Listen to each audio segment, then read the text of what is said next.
Hey, salut! Est-ce que tu as des problèmes d'équilibre entre ta vie privée et ta vie professionnelle? Petit rappel des concepts. La vie professionnelle, c'est ton travail. La vie privée, c'est ta vie.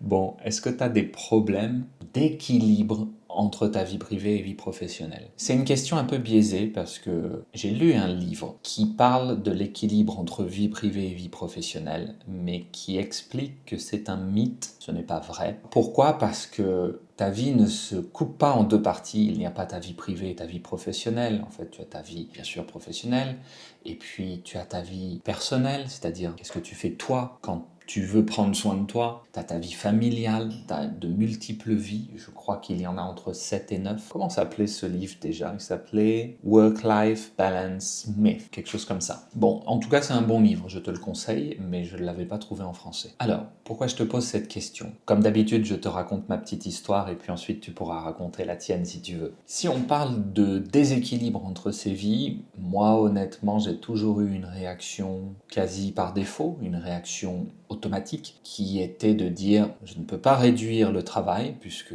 par exemple quand j'étais salarié il fallait travailler une certaine quantité de temps et c'était comme ça, il n'y avait pas d'alternative. Et puis est-ce que je pouvais réduire sur ma partie vie familiale? Ben pas vraiment, quand t'as un enfant t'es toujours obligé de t'en occuper. Est-ce que tu peux dire oh je vais pas m'en occuper? Non. Donc quelle a été ma solution par défaut? Ça a toujours été de dire la partie de ma vie qui est s'occuper de moi, elle n'existe pas, ou elle est quasi inexistante. Je ne prends pas de temps pour moi-même. J'ai fait ça très longtemps, je le fais toujours, je crois. Honnêtement, même si j'avais fait le choix de m'occuper de moi, de prendre soin de moi, je n'aurais pas vraiment pris soin de moi parce qu'en fait, imaginons, je vais faire quelque chose pour moi, je vais culpabiliser, je vais dire « Oh, tu penses à toi alors que ta famille, à la maison, il y a ça à faire et toi, tu penses à toi. » Donc il y a cette forme de culpabilité, donc je me sens coupable si je fais pas ce qu'il faut faire. Je suis sûr que beaucoup de personnes se reconnaîtront dans cette description. Donc ouais, je me souviens d'un certain moment où je me disais j'ai envie moi de faire du vélo une fois par semaine. Et pour faire du vélo une fois par semaine, comment je faisais?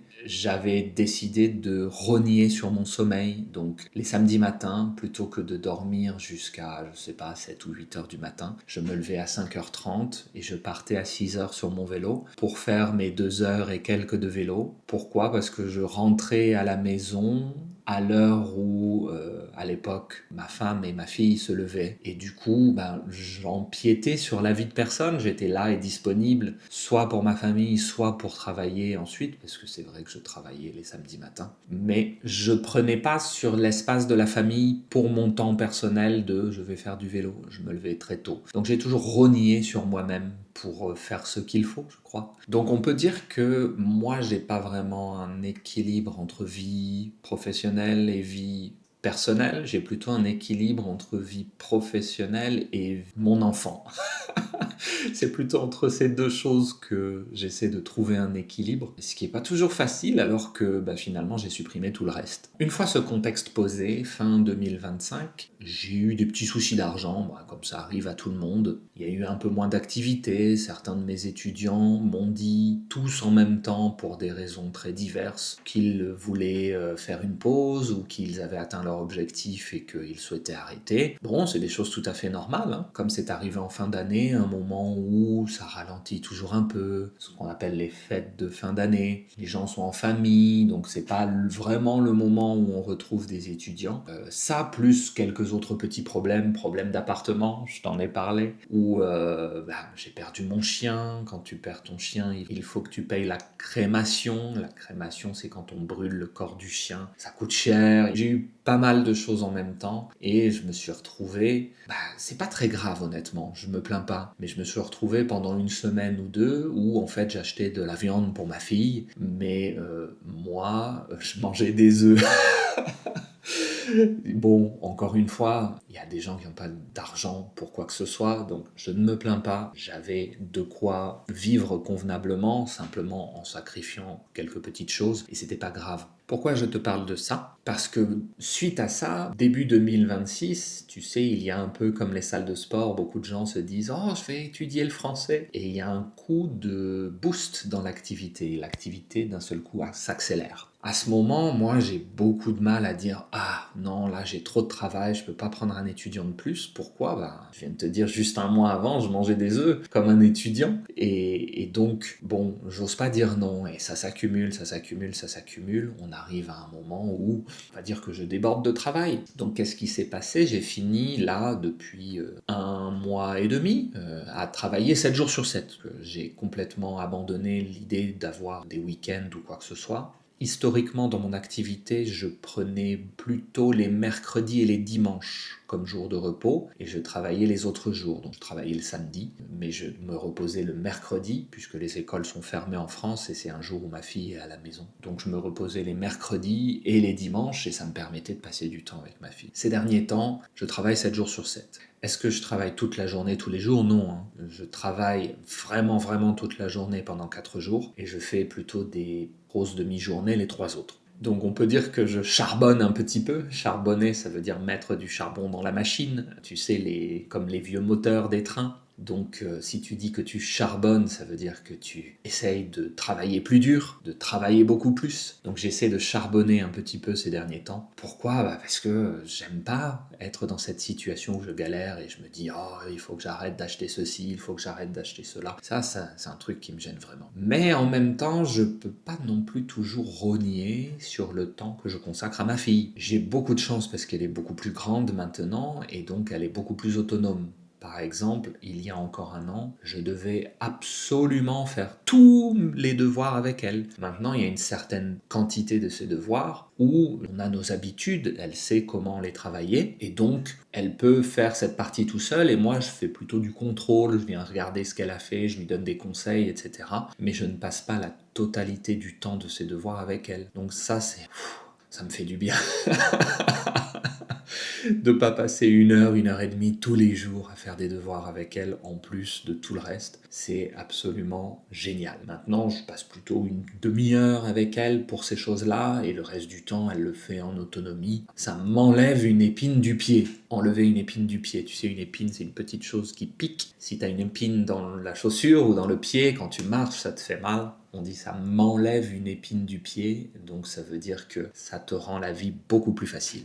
Alors, travailler 7 jours sur 7, ok. T'as un enfant, comment tu fais? Elle est un peu plus autonome, tout ça, mais il y a toujours un côté un peu triste, bien sûr. Tu peux pas travailler tout le temps alors que ton enfant est à la maison. Donc j'ai eu une discussion avec elle parce que je souhaite vraiment l'inclure dans ce genre de discussion. Ça veut pas dire que c'est elle qui décide, mais ça veut dire que j'aime entendre son opinion avant de prendre ma décision. Et je lui ai dit, écoute, en ce moment, papa peut pas trop refuser du travail, t'as vu comment c'était le mois dernier, mais j'aimerais discuter avec toi de dans quelles conditions et à quel moment tu trouves que c'est acceptable que papa travaille, même si t'es à la maison.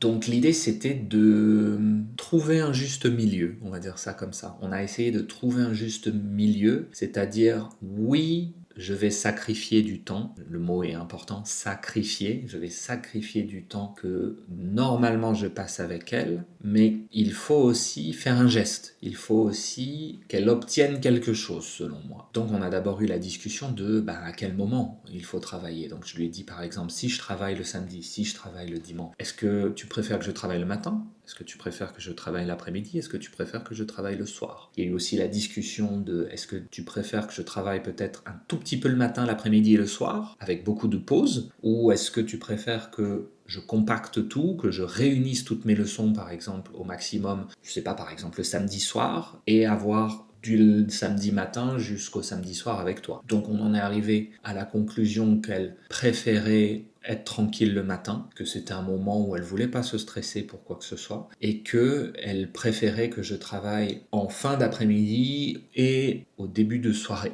On est d'accord, je ne travaillerai pas les samedis matins, je ne travaillerai pas les dimanches matins. C'est dommage pour mes étudiants qui sont en Asie, en Australie, en Nouvelle-Zélande, parce que c'est les moments qui les intéressent, mais bon, il faut bien que je trouve quelque chose d'acceptable aussi pour la famille. La deuxième condition, ça a été d'essayer de travailler moins tard le soir. Ok, j'ajoute des journées de travail, ok, au total je travaille plus, mais on est arrivé à la conclusion que ce n'était pas une bonne idée de finir à 8 heures du soir mon travail. Pourquoi? Parce que si je finis à 8 heures du soir, il n'y a plus de temps pour quoi que ce soit. Alors que si je finis par exemple à 19h, c'est le cas maintenant, je finis à 19h, j'essaie de ne plus finir même pas à 19h15 ou 19h30, eh bien on a encore le temps de faire quelque chose. 19h, ça laisse le temps de regarder un film ensemble, ça laisse le temps de lire un livre, ça laisse le temps de gérer la douche, le bain, quelque chose. Bon, c'est quand même beaucoup plus simple d'avoir ce temps après 19h chaque soir. Donc la discussion s'est un peu résumée à ça. Travailler plus, oui,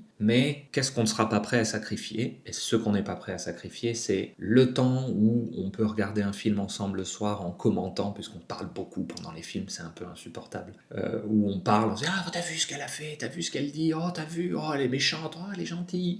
On est toujours en train de discuter pendant qu'on regarde des films. Donc c'est un peu notre moment à nous. Donc on garde ce moment film le soir et on garde les matins, les jours où elle n'a pas école. Il y a un dernier sujet vis-à-vis de cet équilibre dont j'aimerais te parler, c'est que bon, non seulement on a un peu donné nos avis et nos conditions, mais aussi il y a moi qui ai amené quelque chose. J'ai dit écoute, il y a quand même quelque chose qu'on doit faire en plus. Et j'ai dit tout ça c'est très bien. Tout ça, c'est un rythme quotidien. Tout ça, c'est un train-train quotidien, une chose qu'on fait tous les jours. C'est un peu notre rythme de croisière. Mais il y a une chose importante qu'on oublie. Là, j'ai un peu piqué sa curiosité. La chose qu'on oublie, c'est il ne faudrait pas qu'on accumule de l'argent sur un compte et qu'on oublie d'accumuler des souvenirs dans notre tête. Il ne faudrait pas qu'on oublie d'accumuler des souvenirs dans notre tête et qu'on accumule de l'argent sur un compte à la place. Il ne faut pas sacrifier ça pour ça. Oui, ok, avoir de l'argent, etc., c'est important, mais il faudrait quand même qu'on arrive à avoir des beaux souvenirs ensemble. Donc je lui ai dit, écoute, il y a un truc qu'il faut qu'on fasse. Subjonctif! Il y a un truc qu'il faut qu'on fasse. Il faut qu'on se fasse un projet du mois. C'est super important, on doit se faire un projet du mois. Une fois dans le mois, il faut qu'on fasse un truc. Cette chose, elle n'est pas comme d'habitude. On doit faire une chose qu'on ne fait pas d'habitude, au moins une fois par mois. Donc, par exemple, elle me dit qu'elle aimerait faire de la randonnée dans une forêt. Et j'ai dit, ok, une fois dans le mois, c'est notre projet. On regarde ensemble.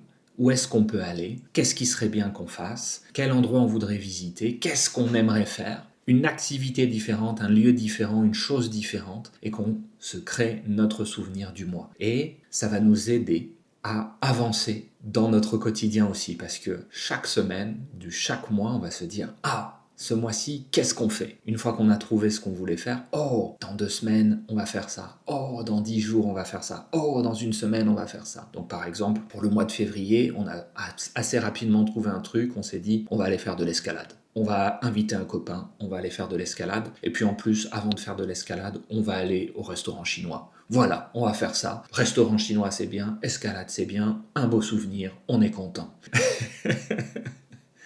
Donc c'est pas forcément dépenser de l'argent pour faire une chose incroyable, c'est pas forcément voyager loin, c'est juste faire une chose qu'on fait pas d'habitude. Sortir de notre quotidien, faire une activité qu'on fera pas d'habitude. Si elle s'intéresse à la randonnée, on va trouver une forêt, on va trouver une montagne, on va trouver un truc qu'on trouve super beau, puis on va essayer de le faire une fois dans notre mois, on va l'organiser. Et puis ce jour-là, il n'y a pas de travail, il n'y a pas de rien. C'est notre projet du mois, c'est notre jour à nous. Bon, et toi? T'as des problèmes pour trouver un équilibre entre ta vie personnelle, toi-même, ta vie familiale et le travail? Et est-ce que tu as un moyen comme ça de casser ton quotidien et te créer des souvenirs avec les gens que t'aimes? Allez, à plus!